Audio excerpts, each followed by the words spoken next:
Hey everybody, thank you so much for clicking on this video. Today, I want to break down the differences between strength training and cardio. And specifically, I want to discuss the different benefits associated with each. I feel like strength and cardio work often get pinned against each other when in reality, they simply have different benefits. One is not better than or superior to the other. They are just different, and different modalities elicit different adaptations in the body. Now, before we jump into the bulk of it, I want to quickly break down a few definitions so we're all on the same page. So within this video, I'm going to be using the terms strength and cardio when really what I'm referring to are these overarching themes of anaerobic versus aerobic. So this refers more towards cellular respiration, which is basically just telling us how our body is fueling the movement that we're doing. So let's start with anaerobic training. This means that we're using stored ATP. ATP is energy at the cellular level, and this is quicker bouts of movement, typically under a minute. Think strength training and sprinting. Then we have aerobic training, and this is where we have to use oxygen to create more ATP or energy at the cellular level in the moment. This is going to be longer bouts of movement, so typically over a minute.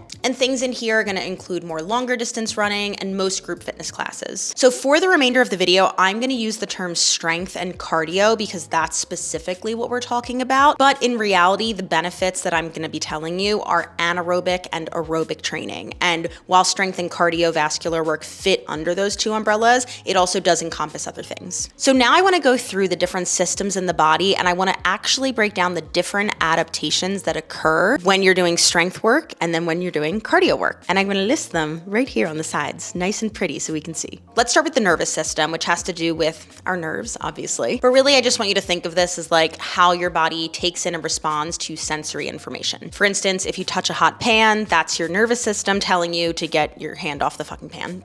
So we'll start with strength training. So what's fun about this is that the first changes you're actually going to experience when you pick up strength work is actually going to be in the nervous system. You would think with strength work, the first adaptation would be building muscle, but that actually takes a little bit longer. But typically within the first 8 weeks, any changes that you're experiencing are going to be nervous system related. And the big change here is that you're just going to have increased motor unit activation. All that really means in layman's terms is that you're going to get better at doing a movement. If we think of the term muscle memory, that's what this is. The more and more you do something, the more you grease the groove, the more you practice a specific movement pattern, the better your body gets at remembering how to do it quickly. On the cardiovascular side, you are definitely going to have a similar response, but internally it's going to be a little bit different. I want you to think of the cardiovascular adaptation as just being more efficient because your body is going to understand how to utilize different muscles at different times so that you don't fatigue out. So as an example, let's say you're running for a long period of time, and within your muscles, you're going to be utilizing slow twitch muscle fibers to get this running done. Well, let's say muscle 1 starts to fatigue as you're going on your run. Well, as you get more and more trained in this anaerobic pathway, your body is going to be able to rest that muscle that's getting fatigued and pull the muscle action from another that has the same muscle action.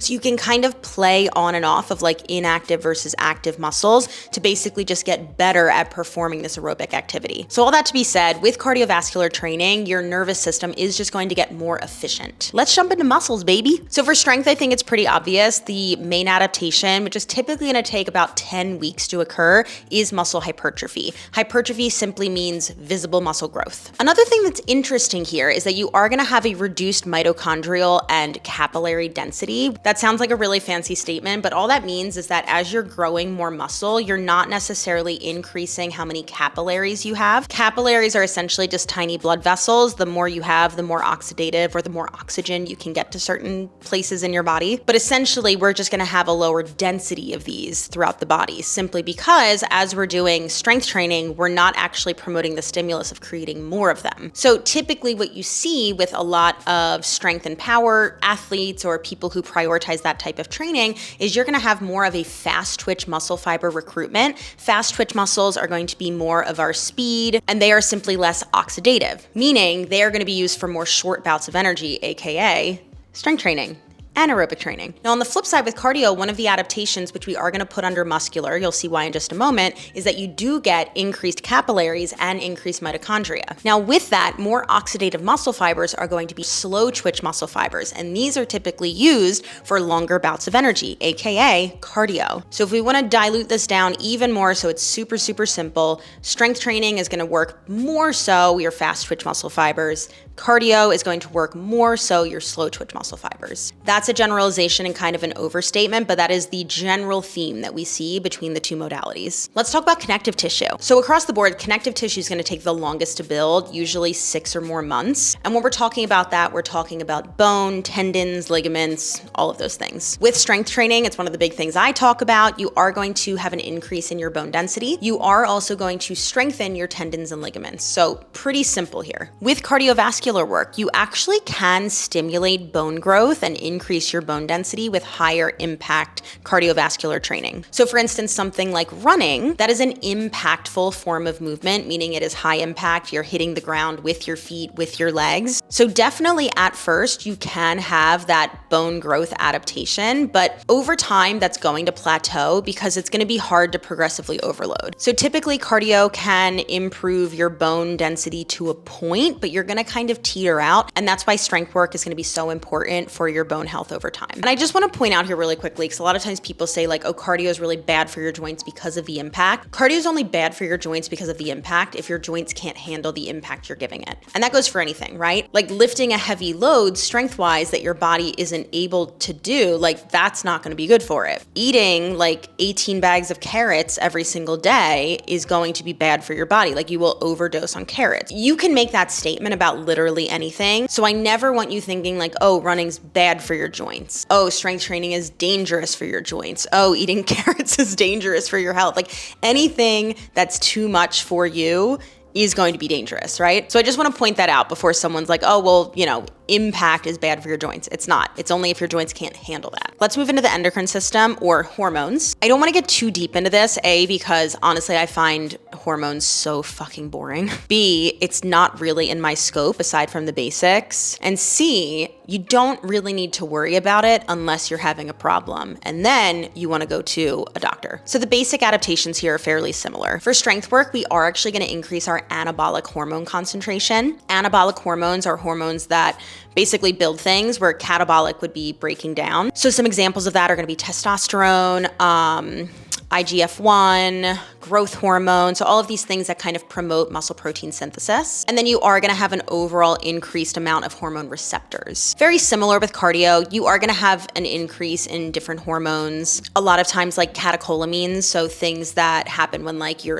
in a little bit more high intensity state, so epinephrine, norepinephrine, dopamine, things like that. And then you are gonna increase your hormone receptors for those types of hormones. So across the board, cardio and strength work can help regulate your hormonal health with the adequate doses. If we have too much of something, just like we talked about a moment ago, that's when it wreaks havoc, right? So we want a balance of these things. And then finally, let's actually talk about our cardiovascular system, AKA our heart health. These changes typically take about 6 to 12 months. So again, these are gonna be longer, more chronic adaptations with consistency. The big thing strength-wise is actually you're gonna increase your left ventricle wall thickness. So really simply, this is gonna lead to more powerful contractions of like pumping the blood out. On the cardiovascular side, you're actually going to increase the left ventricle size. So that means that you're going to be able to hold more blood in there to be able to pump out. So essentially you're increasing your cardiac output, which is basically like how much blood you're pumping out into your body per minute. And then typically you can lower your resting heart rate to a point. So these are all of the different adaptations. You can see there's some crossover,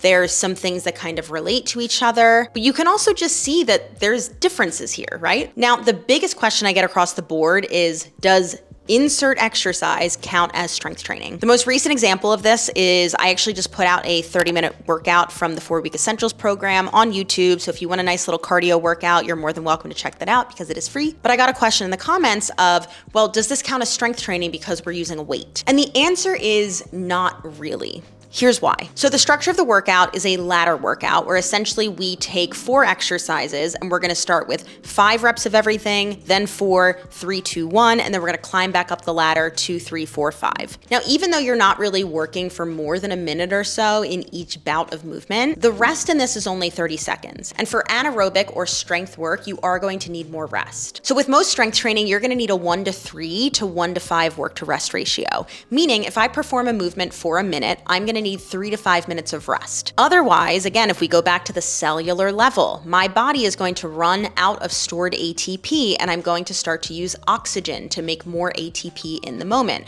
resulting in aerobic, aka cardio adaptations. And that's the piece we're missing, right? Just because I'm holding weight does not necessarily make it strength work. We have to look at the cellular level. Now, if you're a true beginner, you might absolutely also experience some anaerobic adaptations or some newbie gains with this more aerobic work. But this video is about long-term adaptations. And the more you stick with training, the more your body is going to differentiate between the two. Over time, this type of training will not elicit anaerobic responses. A workout like this will not elicit the same adaptations as true strength training, aka true anaerobic training. And again, that does not mean that this workout, that cardio work, is worse or bad. It just means that it's different. And at the end of the day, we want both. Now, if you're looking to brainstorm some ways on how to actually implement that into your routine, I did make an entire video recently breaking down how to get started with those exact guidelines, so make sure you check that out. And if you have any questions about cardio versus strength or anaerobic versus aerobic training, make sure you leave it down in the comments below. Hit that subscribe button so you don't miss out on future videos, and I will see you in the next one.